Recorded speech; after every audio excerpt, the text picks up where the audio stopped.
McNeil did it all. He started as copy boy. He kind of came right out of college at Berkeley. He was a smart guy, summa cum laude, and rhetoric, not science, rhetoric.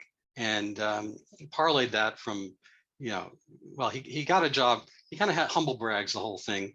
He was, as if it were nepotism, but, certainly he knew somebody who knew somebody at the Times, and he got in, and he started at the bottom, kind of one of these American success stories. And he, went from copy boy to foreign correspondent to science reporter, and ultimately to, what he calls himself as a global health expert. But what is that? I don't know. He's not a scientist per se, but he's kind of the mouthpiece and the promoter of our fan, kind of, I don't want to say fanboy, but conduit, say, for doctors Anthony Fauci and Tom Frieden, amongst others. He became the science reporter, I think 2002 or so, and there were a number of I guess pandemics that many of them kind of flopped. SARS won, 2003, Ebola, swine flu, avian flu, so there's a lot of people who were in these beats, they like self-promotion, CF, Dr. Fauci and whatnot. They get their moment in the bright sun of popularity. Nonetheless, I think there might have been, I mean, who knows? I'm not going to psychoanalyze whether there's any frustration. His beat prior had been like international stuff. He spent some time in Moscow, which is an interesting coincidence for, New York Times. I recommend the movie Mr. Jones, about the story of Walter Duranty and the Ukraine, how do you pronounce it, Holodomor. The kind of New York Times history of we'll say, I don't know if malfeasance, ignorance, or stupidity.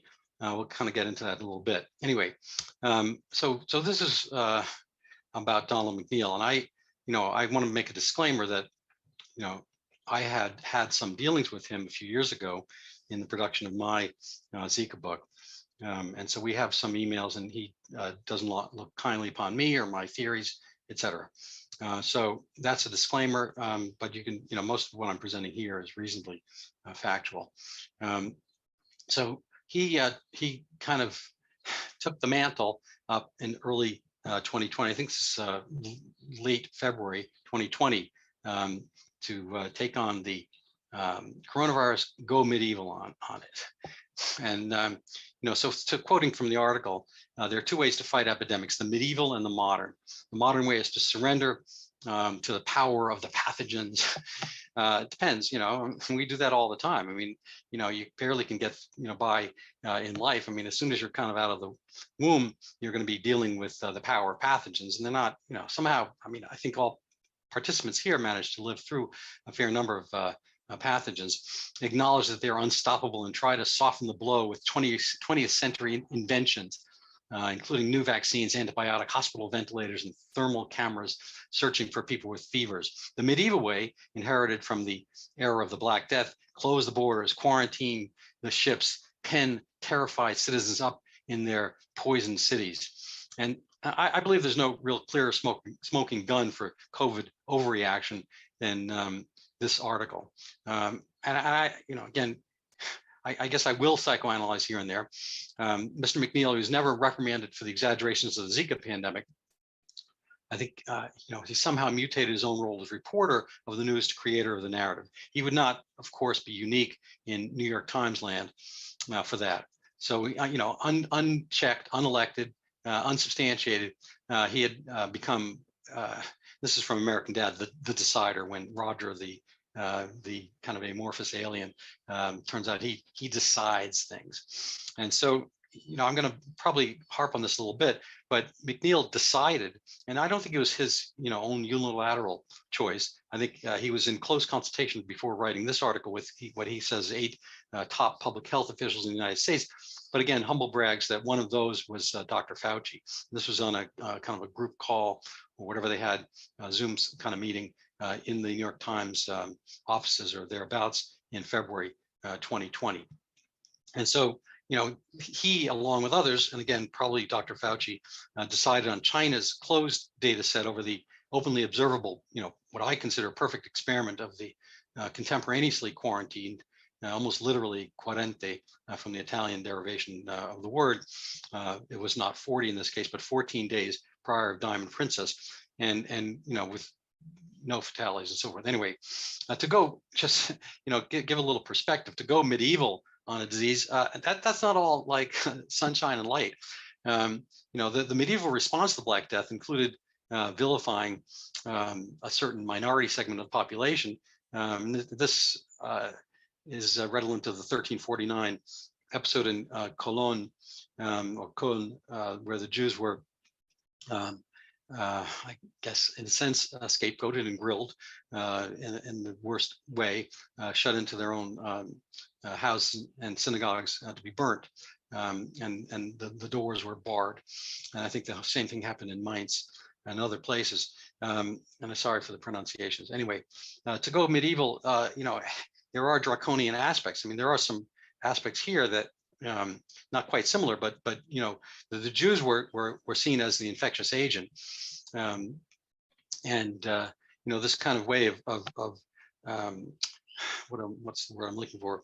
Smushing. It's not a technical word, of blurring the lines between what isn't your actual infective agent. I mean, the unvaccinated became ours in a sense, and there were similar, not to this extent, but similar ways of marginalizing and excluding from the population those who are deemed unclean.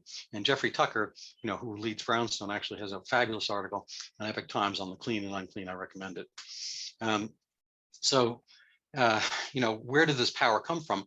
Well, he'd been at the New York Times, as a lifer, basically, and that life at the New York Times got abrogated for other reasons. I'm not really going to spend much time on them, whether they were purposeful or not, but he got on kind of woke culture canceled for answering a reasonable question in Peru in, I don't know, in 2019 or something like that, a couple of years earlier, in the before times, when he was with some students, on a kind of a freebie junket, teaching college students, whatever, as a global health expert. And they had asked him, I think, maybe about the differential use of the N-word by certain groups in the US, rap songs and whatnot, and others not. And I think frankly, I think he's a smart guy, and he gave a very interesting answer. He talks about it at length on his own Medium blog. And for whatever reason, whether that was kept there as a way of getting rid of him, I don't know, or whether it was just the times, because there was, the era of George Floyd and so forth, and BLM and overreaction. Anyway, he was dispensed with at the New York Times, I believe, in 2020. Initially, the editor, Dean Basquiat, I believe, or Dean Baquet, or was on his side. He says, McNeil's a great reporter, intelligent guy. I'm sure he didn't mean it, blah, blah, blah.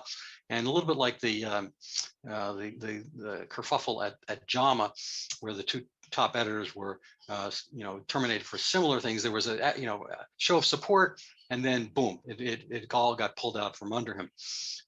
I spoke recently with Jeffrey Powell, who's a Yale professor of biology, evolutionary biology, and he's quoted in the Zika book. And mind you, he had his own misgivings about the book, about the concept of the book. He thought something that I've brought up separately. He wondered why. He's a kind of a mosquitoologist, and he brought up the point that Zika had never caused microcephaly in Africa for decades. Why was it doing it here? Anyway, that to McNeil's credit, he includes that in the book, kind of as a little, not quite a footnote, but the book went on anyway. The book sold reasonably well, and it kind of put his role as a purveyor of pandemics. So now cut to the chase a little bit. We are all familiar with this coronavirus thing. And so he got attention, importance, speaking engagements, all that kind of stuff from his Zika book. And even though that pandemic flopped, it immediately disappeared. And you've heard me speak probably on my book, Overturning Zika, and the other ancillary aspects of that. But we managed to, McNeil was really crucial in getting $1 billion allocated to Zika in late 2016, when frankly there had been no more microcephaly in 2016 Brazil at all. Whether there was any in 2015 is another question, but again, read my book, or you don't have to read it, just buy my book. Anyway, so, a little bit of hubris perhaps. And so this is kind of coincident with that article. And this was this is a transcript from the New York Times podcast, and he's interviewed, and I think he set the tone. This was a pretty widely distributed item, and I've heard a lot of people talk about how this influenced their approach to the vaccine. So I bring this up in my own book. This is from Sherlock Holmes, The Silver Blaze. Is there any other point to which you would draw my attention? And it's the curious incident of the dog in the night. And the dog did nothing in the nighttime, but that was the curious incident. The fact that the dog didn't do anything. So sometimes it's a lot of our data are things that we can't see.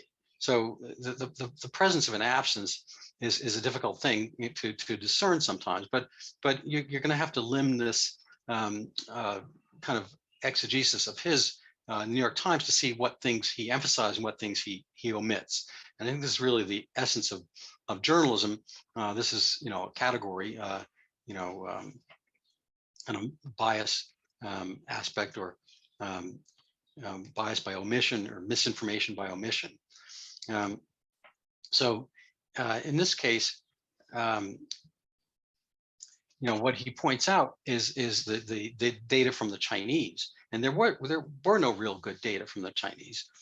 We had these kind of, I call them Pallywood kind of pictures of people lying in the street, and hazmat suits, people are dead, whatever. I don't think that's how coronavirus works. And certainly the Chinese overreacted. I think it's a really interesting topic for another day. That the seeds of their overreaction from SARS-1, which wasn't called that, but SARS. There had been riots in China, and they have having been inoculated by Tiananmen Square, they overreact every other potential riot. And I think what we've seen throughout the years with zero COVID and closing down Shanghai and all that kind of stuff is the residuum of that overreaction. So McNeil chooses to examine and emphasize the China data, and talking about 2.3% died. That's an incredible number. And we've of course know that didn't happen. He was, even in this very podcast, he's aware of the Diamond Princess, but in this case he only teases out the transmissibility part. And I like to point out that there's kind of a balance, or kind of a seesaw between transmissibility and severity and virulence. I mean, Ebola is very severe. It's highly transmissible, in closed circumstances, but in population or ecosystems, it's not, because humans react to it, and they can't transmit if they're lying dead.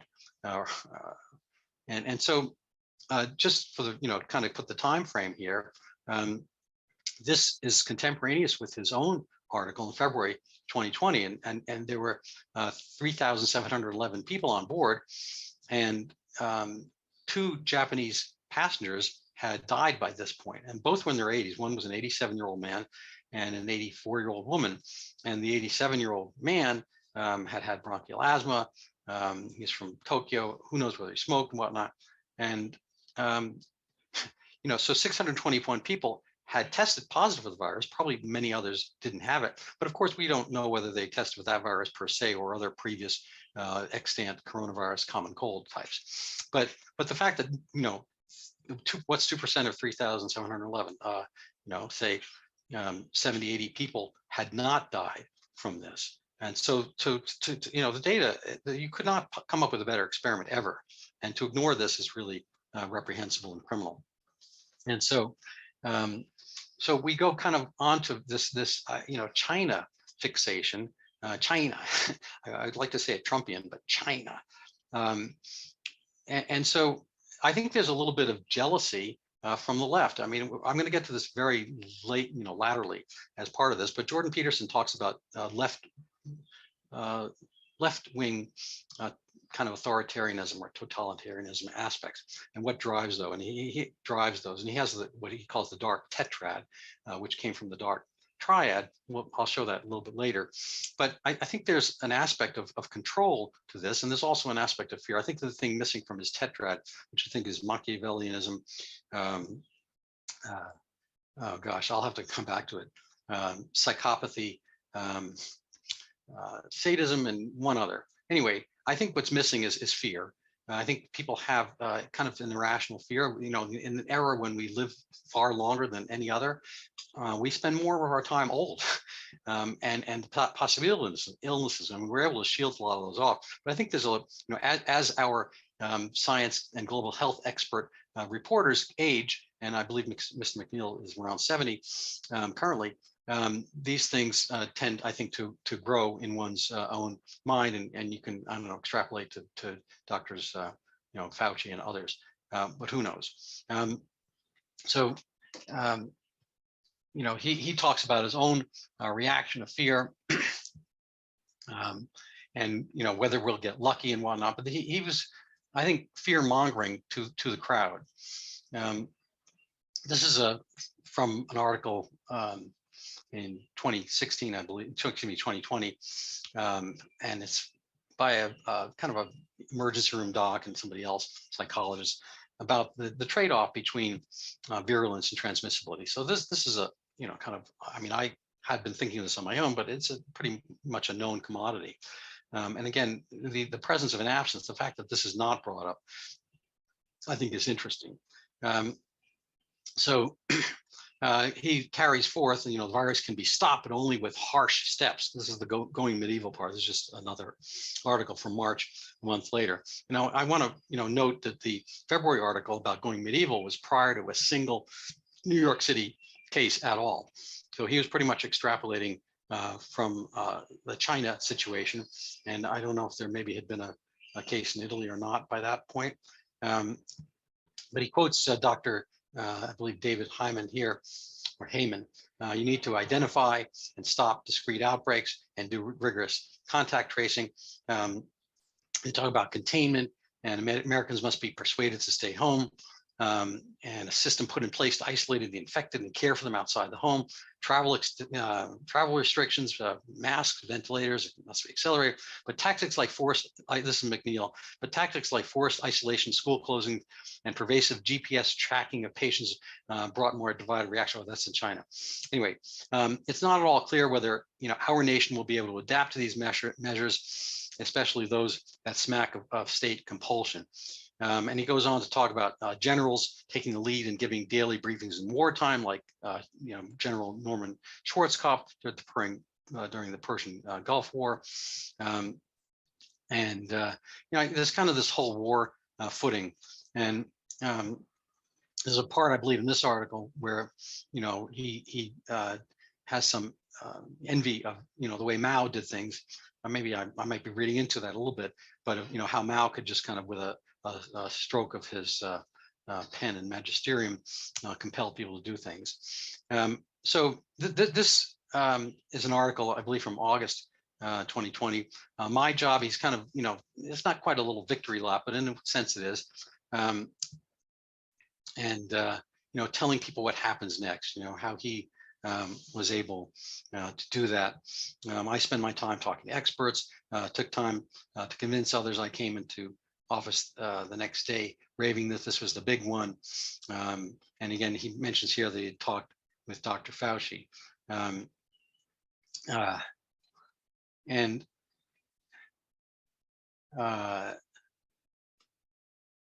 So this is kind of going back in time. Oops, sorry. So this is an article from the New York Times. They have an ombudsman. I think they call it something else now, a public advocate or something. This is Arthur Brisbane, who has a long history, family history at the New York Times. Should the Times be a truth vigilante? he asked, and people took a huge issue with this. This is from 2012. Wait, this is from Insider, which is not a right-wing magazine. The New York Times is seriously asking its readers whether they want it to tell the truth.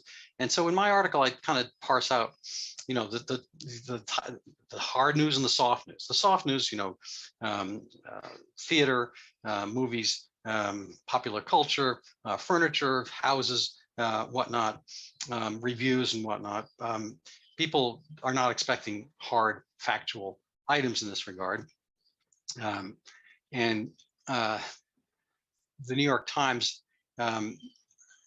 it's not expected to hold to the same standard, but there are, truthier, to quote Stephen Colbert, there are truthier aspects of the news, and the science reporter is supposed to hew to that.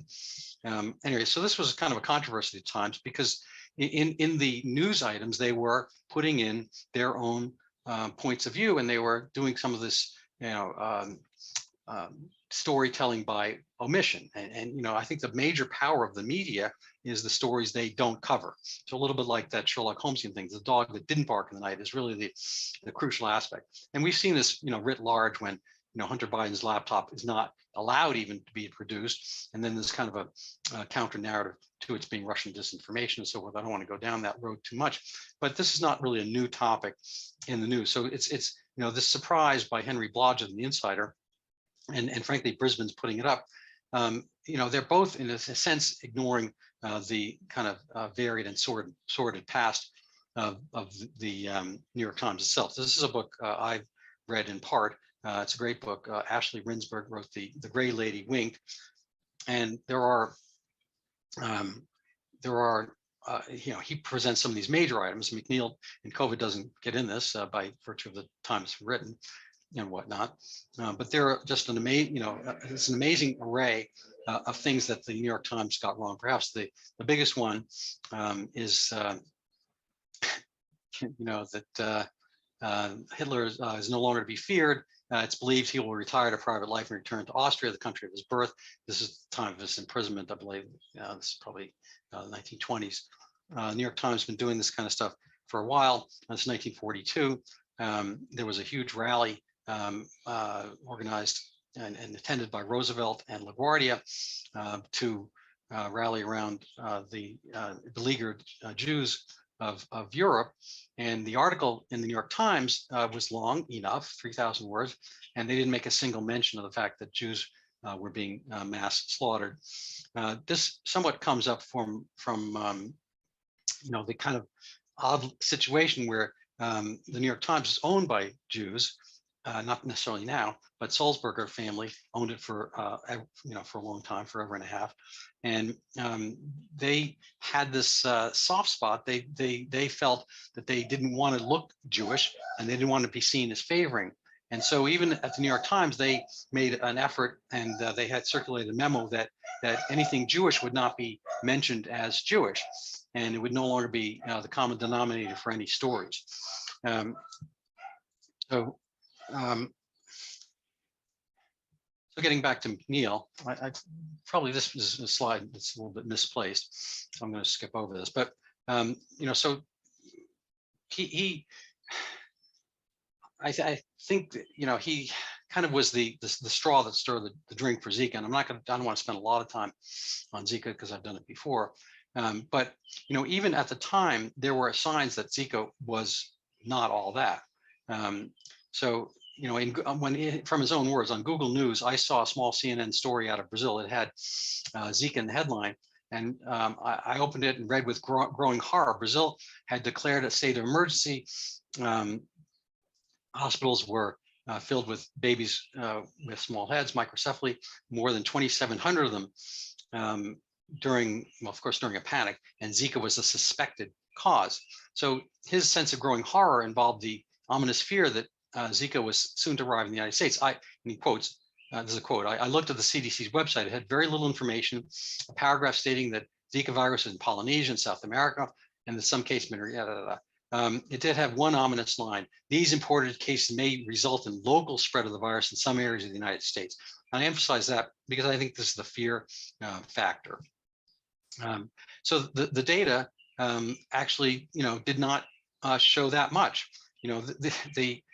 Brazil had this problem, but again, I think this was magnified, and it was all in Northeast Brazil, which is covered over by this slide. But we can see over here, it's basically all in Recife, Pernambuco, and Colombia, and the virus doesn't really know borders. Now, the Amazon is all here, and this is an area of dengue previously, and dengue and Zika are pretty much the same virus. Zika is really the fifth dengue. There are 4 strains of dengue, and Zika, if it is, an illness cause, it's a dengue. And as far as places with defects associated with Zika, everywhere else where Zika could have been and was at certain points detected later on, there were no cases of microcephaly. So, if you look over here, these are the number of claims and the number of cases. The percentage in Colombia is, an order of magnitude less than in Brazil, and that was never really explained.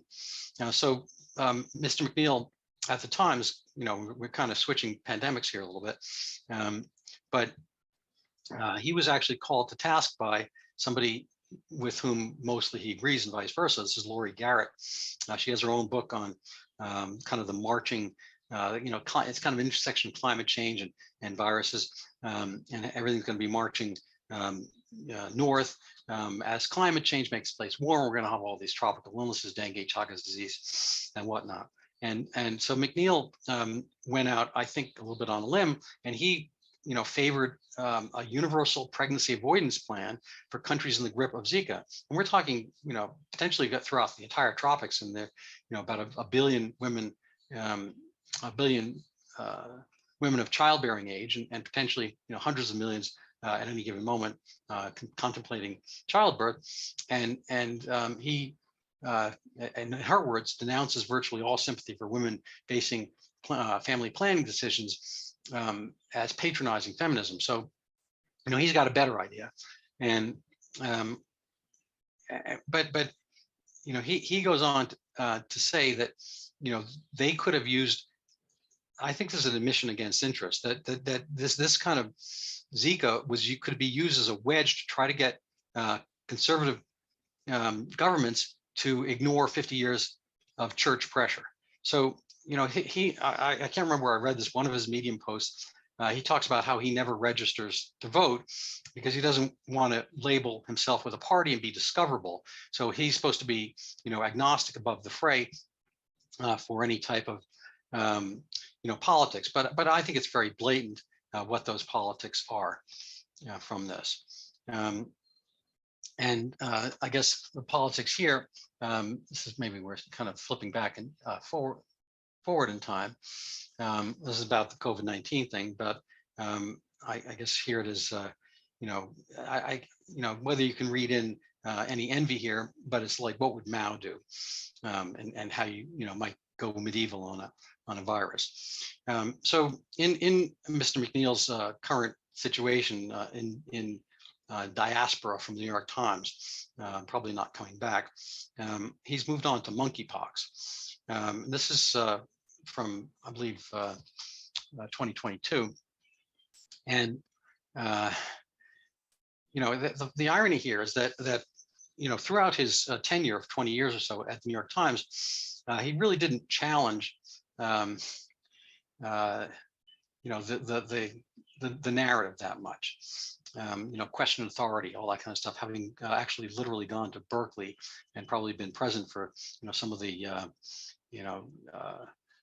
upheavals of the late 60s, early 70s on campus and whatnot. I'm sure he was familiar with the idea of question authority, and I forget what has, what is it? Discomfort the powerful, give comfort to the powerlessness, and I can't remember the actual phrase, but basically you're supposed to challenge the powerful. And so one of his, I say good articles in a sense, was I think 2012, when he questions Ronald Perelman's, I think it's Zika Technologies, because they had a no-bid contract to commercialize a pill for treating smallpox, which doesn't really exist worldwide, and potentially later monkeypox, using research handed over them to them for free from Dr. Fauci's NIAID.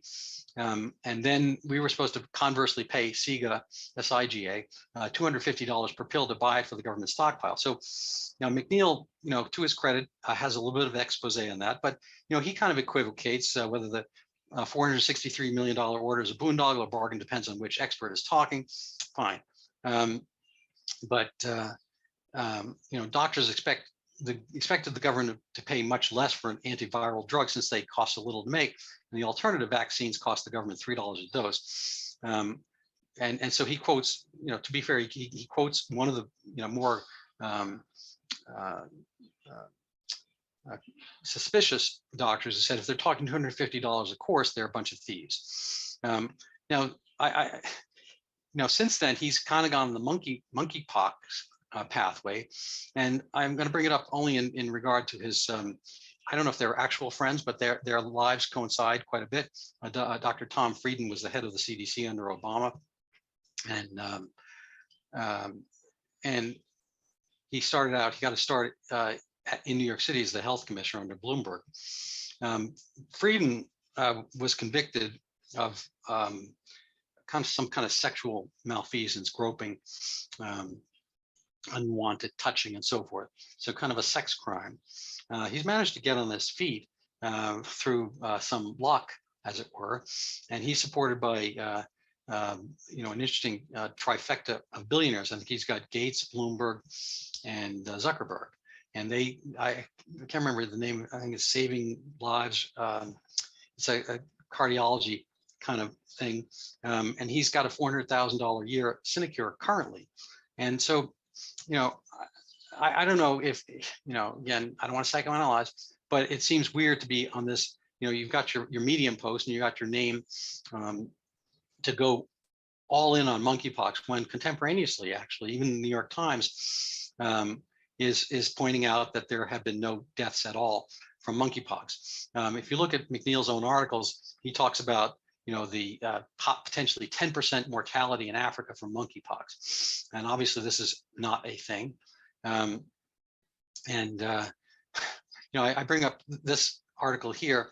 I kind of highlight the author a little bit because Jonathan Wolf, he's a staff editor at the New York Times, and he's the one doing virus briefings, I guess, since McNeil's not around.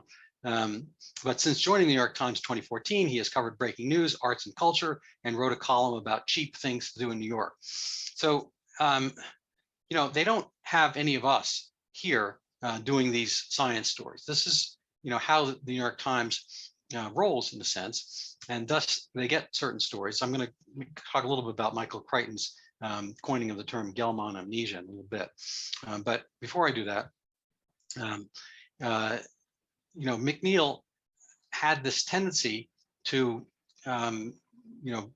not challenge the powerful.